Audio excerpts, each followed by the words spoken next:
Chapitre 3. Un serpent nu. Le serpent était nu, plus que tout vivant du chant qu'avait fait Yarowa Adonai Elohim. Il dit à la femme. Ainsi Elohim l'a dit. Vous ne mangerez pas de tout arbre du jardin. La femme dit au serpent. Nous mangerons les fruits des arbres du jardin. Mais du fruit de l'arbre au milieu du jardin. Elohim a dit. Vous n'en mangerez pas. Vous n'y toucherez pas. Afin de ne pas mourir. Le serpent dit à la femme. Non. Vous ne mourrez pas. Vous ne mourrez pas. Car Elohim sait que du jour où vous en mangerez vos yeux se dessilleront, et vous serez comme Elohim. Connaissant le bien et le mal.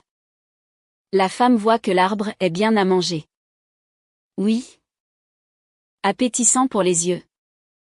Convoitable. L'arbre. Pour rendre perspicace. Elle prend de son fruit et mange. Elle en donne aussi à son homme avec elle et il mange. Les yeux des deux se dessillent. Ils savent qu'ils sont nus.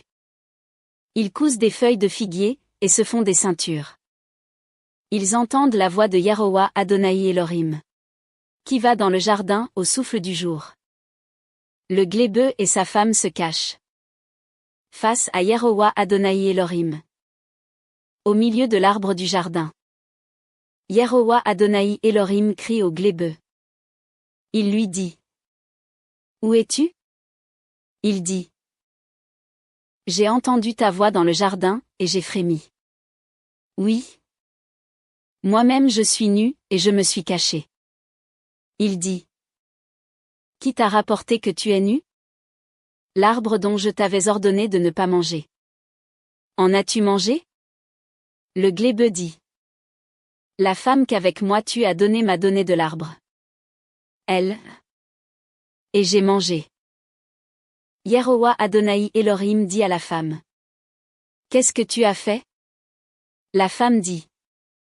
Le serpent m'a abusé, et j'ai mangé. Yarowa Adonai Elohim dit au serpent. Puisque tu as fait cela. Tu es honni parmi toutes bêtes.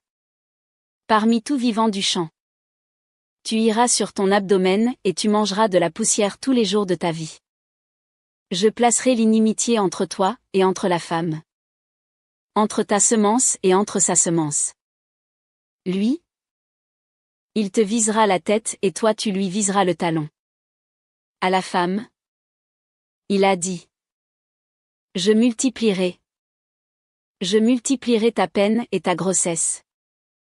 Dans la peine tu enfanteras des fils. À ton homme. Ta passion. Lui. Il te gouvernera. Au glébeux il dit. Oui. Tu as entendu la voix de ta femme et mangé de l'arbre. Dont je t'avais ordonné pour dire. Tu n'en mangeras pas. Honni est la glèbe à cause de toi. Dans la peine tu en mangeras tous les jours de ta vie. Elle fera germer pour toi cartham et chardon. Mange l'herbe du champ. À la sueur de tes narines. Tu mangeras du pain jusqu'à ton retour à la glèbe dont tu as été pris. Oui. Tu es poussière. À la poussière tu retourneras. Le glébeux crie le nom de sa femme.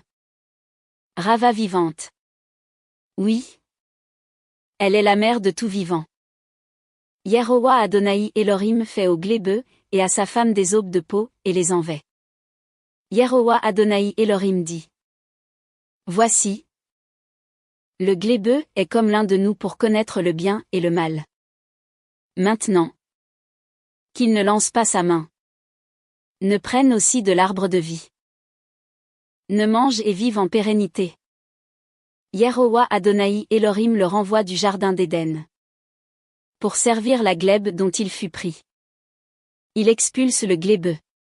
Et fait demeurer au levant du jardin d'Éden les kéroubim. Et la flamme de l'épée tournoyante pour garder la route de l'arbre de vie.